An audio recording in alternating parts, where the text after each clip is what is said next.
Joe Biden and John Kerry want to block out the sun to fight global warming. AOC and other leftists have a meltdown over affirmative action. Plus, Pete Buttigieg takes heat for more travel delays. All that and more.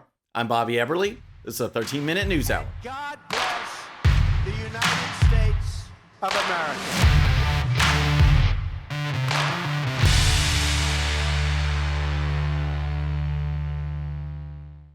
Okay, friends, welcome to the show. Happy Monday. I hope you had a great weekend. If you're new to the show, thank you so much for tuning in.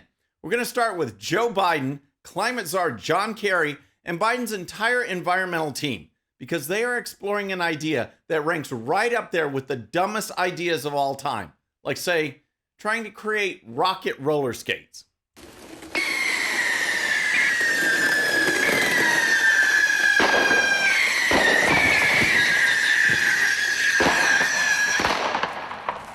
Yep, not the smartest idea. Or how about testing out your own homemade jetpack?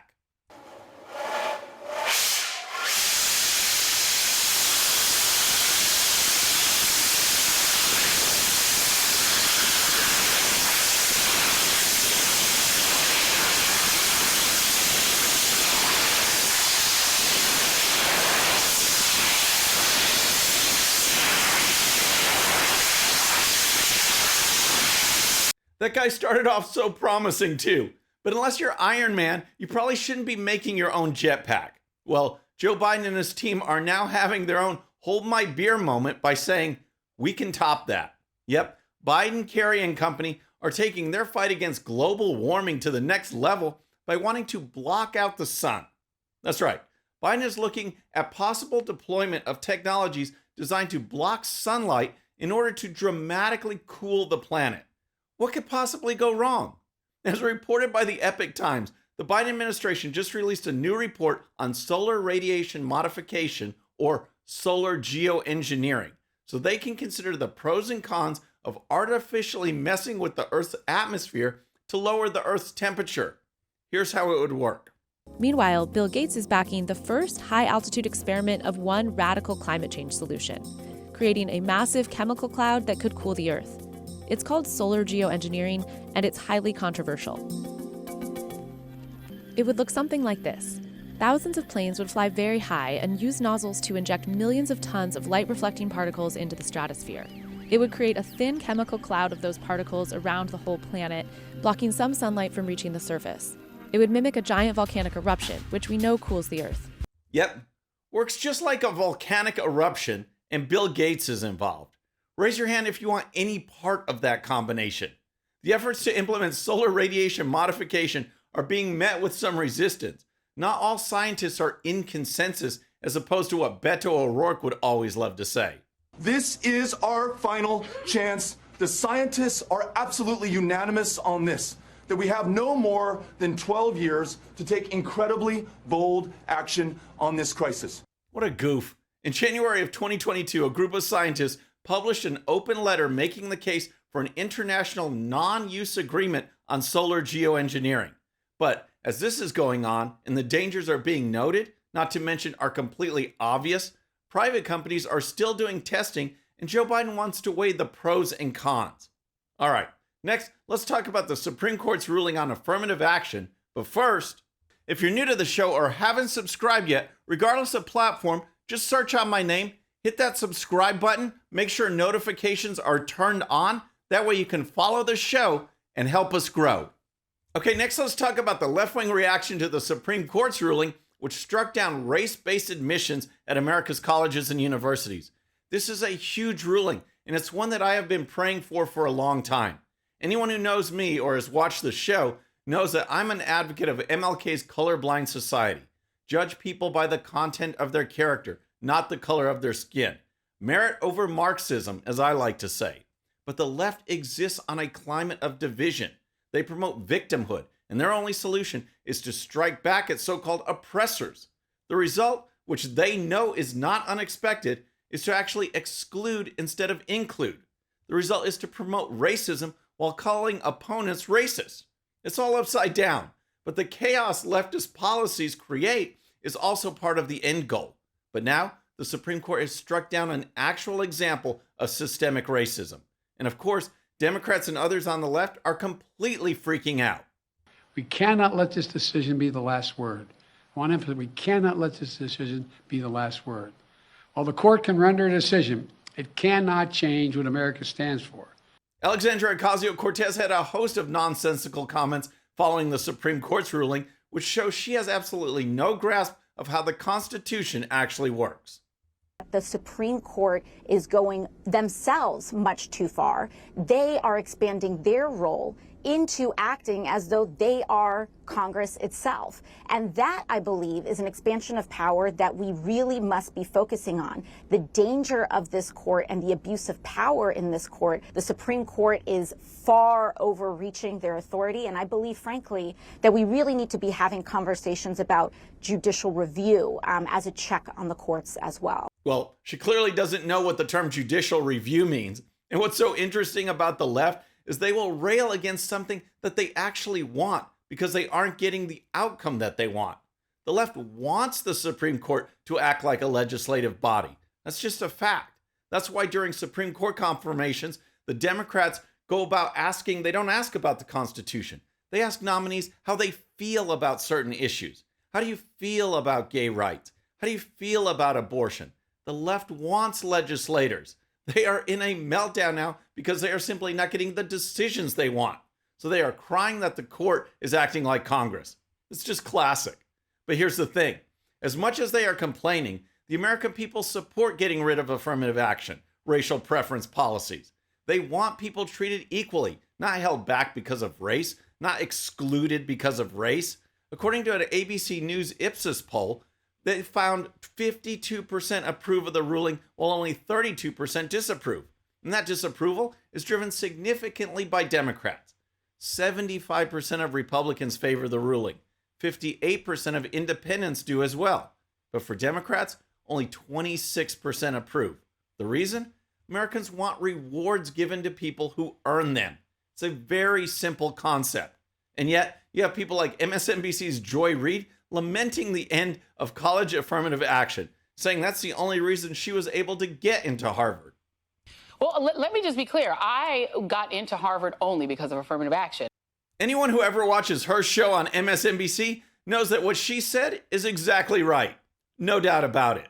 But ultimately, the Supreme Court decision comes down to following the Constitution. As much as the left loves to say that America is systemically racist, they just love the one program that actually was systemically racist. Go figure. All right, next let's talk about Transportation Secretary Pete Buttigieg, because travel delays and cancellations are back in the news, and Mayor Pete never seems to have a clue about what is going on. Oh, he'll talk forever and forever and try to sound so sophisticated. But whether as mayor of South Bend, Indiana, or now in the Biden administration, Buttigieg is in over his head. Keep in mind that this is the guy who said he was qualified to be transportation secretary because he's always liked planes and trains. Buttigieg was asked why, with the flood of cancellations this week and the major flight issues back in January, is everything so chaotic?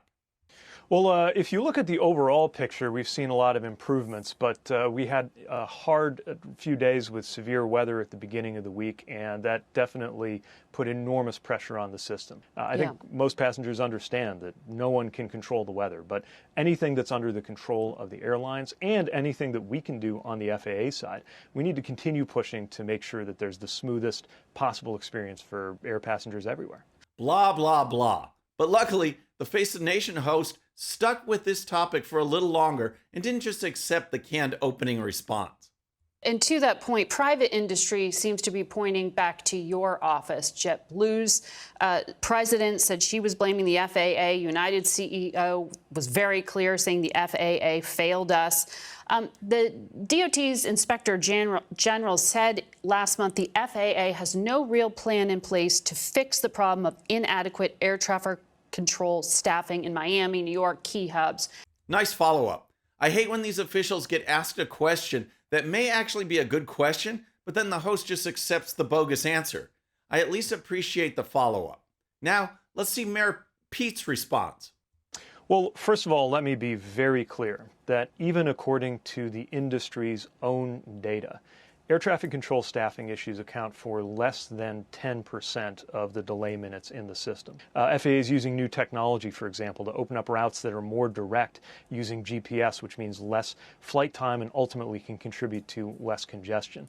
In the Florida airspace, we actually have enough commercial space launches taking place now that can be a factor as that airspace gets closed down, especially on those busy travel days. Wow, nationwide problems, and Pete references Florida rocket launches. But the thing is, the airlines can complain, and the American people will complain, but Joe Biden is the one who picks people like Kamala Harris, Alejandro Mayorkas, and Mayor Pete. The entire administration is staffed with bozos, and bozo number one needs to go in 2024. All right, next let's talk about the leading contender to send Joe Biden packing from the White House, and that's former President Trump. The man vying to be the 47th president of the United States held a rally in South Carolina, and the turnout was incredible. And now Joe has given China the green light as they open up, not even believable, military installations in Cuba, just 90 miles off our coast. Think of that. And that will end as soon as I'm president. China will be leaving. They will be leaving. They will be leaving. And we had a very good relationship. You didn't hear about Taiwan, and you didn't hear about Ukraine from Putin during my 4 years. They say, how do you know? Because that would have never happened. They say, how do you know? They say, because number one, it never happened. It was never even discussed. They knew better. Joe Biden's policy is China first. My policy is very simple, America first.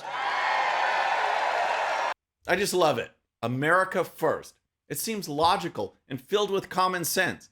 Unless, of course, you don't want America to succeed. You want other countries to take the lead. You want the American way of life to be destroyed. Then you might not want an America first agenda. Instead, you'll put forward policies like Joe Biden, which has opened the floodgates on our borders, driven up inflation, hurt our national security, and lowered our standing in the world. That's the Biden plan. Here's more from Trump. Despite the Biden's flagrant corruption, the weaponized Department of Justice interfered to block the investigation against Joe and Hunter, stopped felony charges, and even secretly tipped off Hunter. This just came out recently about a search of his storage units, just a little different than what they did with the gun-toting FBI agents when they raided Mar-a-Lago. Well, Joe Biden used the DOJ to cover up his own crimes. He ordered his top political opponent, me, arrested. They arrested me. This part of the campaign is going to be a very effective strategy. People already think the government is corrupt. They believe it is weaponized against them. And Trump represents those who are or want to fight back. The question is, how much more will the deep state and establishment throw at him? Friends, that's our show for today. I hope you enjoyed it. And remember, today's show's one sheet is available to Patreon supporters using the link in the description. The one sheet gives you the links to all the videos and stories used on today's show, so you can dive even deeper into each issue. And with that, our next show will be Wednesday evening at the usual time. Until then, I'm Bobby Eberle. This is the 13-Minute News Hour.